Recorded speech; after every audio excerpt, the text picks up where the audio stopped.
Halo, assalamualaikum warahmatullahi wabarakatuh. Kembali lagi di channel Budidaya ISR. Apa kabarnya teman-teman sekalian? Semoga teman-teman yang menyaksikan video ini dalam keadaan sehat-sehat saja, dan ikan gurame yang teman-teman pelihara juga dalam keadaan sehat. Baik teman-teman, di video kali ini saya ingin membahas pakan alternatif merupakan faktor penting dalam kesuksesan budidaya ikan gurame.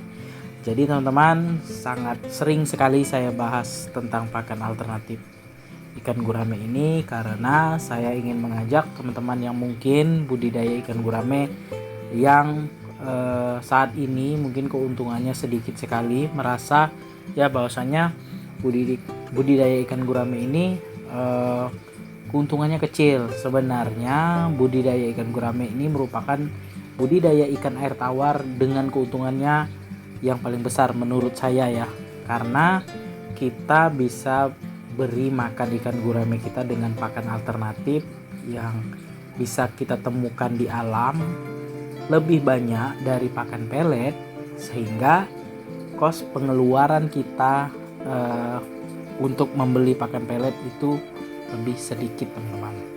Artinya biasanya kita pun mengeluarkan modal itu sekitar 500.000, bisa kita kecilkan menjadi 200.000 lah teman-teman ya. Itu bahasa sederhananya. Jadi teman-teman, saya sering bahas tentang pakan alternatif ini supaya teman-teman sekalian tahu ya bahwasanya ikan gurame ini tidak harus setiap hari diberi makan dengan pakan pelet teman-teman. Kita bisa beri makan ikan gurame kita dengan pakan daun talas, daun singkong, daun pepaya, daun kangkung, sayuran bekas yang dibersihkan, itu bisa teman-teman. Dengan catatan perawatan kolam itu harus rutin kita lakukan, pembersihan permukaan kolam, penyedotan kotoran yang ada di dasar kolam ya 1 bulan sekali atau 15 hari sekali. Kemudian pergantian air 1 bulan sekali teman-teman. Nah, itu ya. Jadi pakan alternatif ini memang pada saat ini teman-teman bisa menyaksikan ya, saya sedang mengambil daun talas yang ada di hutan ya. Di sini kegiatan ini biasanya saya lakukan 3 hari sekali atau 4 hari sekali lah teman-teman ya. Kalau misalnya sibuk bekerja ya 1 minggu sekali lah. Pokoknya dalam 1 minggu itu pasti saya ada ke hutan untuk mengambil pakan alternatif untuk ikan gurame saya. Karena inilah pakan utama ya, sebenarnya pakan alternatif jadi pakan utama untuk ikan gurame saya, supaya kos pembelian pakan pelet itu sedikit berkurang. Yang tadinya saya biasanya ya beli di 2 tahun pertama saya budidaya ikan gurame itu, saya beli pakan pelet setiap bulannya itu sekitar 15 kg. Sekarang cuma ya sekitar 5 kg saja teman-teman, hanya untuk cemilan ikan gurame. Kalau untuk ikan gurame yang kecil di bawah 4 bulan itu biasanya masih dikasih makan pelet dan dicoba untuk diajari makan daun talas yang lembut, yang bagian pucuknya teman-teman ya. Nah itu. Jadi teman-teman, kalau misalnya di tempat teman-teman sekalian itu tidak ada pakan alternatif atau tempat mengambilnya, misalnya di hutan tidak ada, teman-teman bisa tanam sendiri ya teman-teman.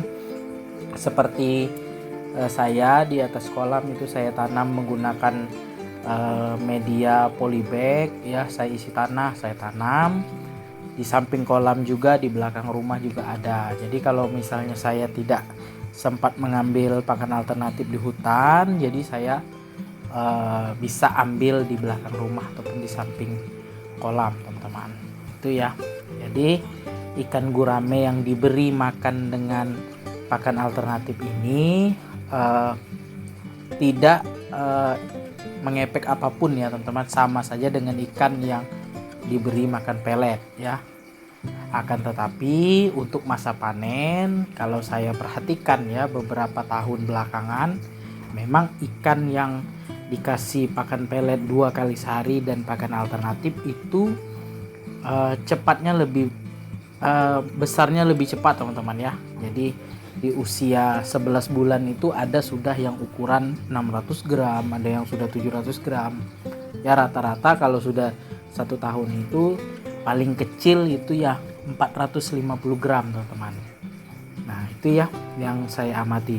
Tapi kalau misalnya pemberian makannya lebih banyak pakan alternatif berupa daun talas, daun singkong, daun pepaya, itu biasanya yang saya amati ikan gurame saya itu dipanen di usia 13 sampai 14 bulan. Itu pun besar ikannya itu antara 500 gram sampai 600 gram. Jarang sekali ikan saya itu sampai 800 gram teman-teman. Kalaupun ada paling 1 atau 2 ekor saja di beberapa kolam ya.